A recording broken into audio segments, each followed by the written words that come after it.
खबर शामिल करते हैं कोटली आज़ाद कश्मीर से। कोटली आज़ाद कश्मीर ए के नेशनल फुटबॉल चैंपियनशिप कोटली ने जीत लिया। फुटबॉल की तमाम मैच इस बार आज़ाद कश्मीर में खेले गए।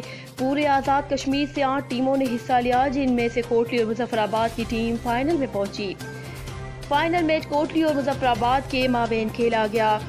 फाइनल मैच के दोनों हाफ बगैर किसी गोल के बराबर रहा। मैच का फैसला पेनल्टी किक्स में हुआ, जिसमें कोटली की टीम ने मुजफ्फराबाद को 4-2 से हराकर फतह हासिल की और आज़ाद कश्मीर फुटबॉल का चैंपियन बन गया। फाइनल मैच के मेहमान खुसूसी सेनेटर बैरिस्टर सैफ अली थे, जिन्होंने जीतने वाली और रनर अप टीम में इनामात तकसीम किए। कोटली फुटबॉल टीम की कामयाबी का ऐलान होते ही अहलियाने कोटली में खुशी की लहर दौड़ गई। मिठाइयाँ भी तकसीम की गईं। Report Malik Nazed Ahmed, fast news Kotli.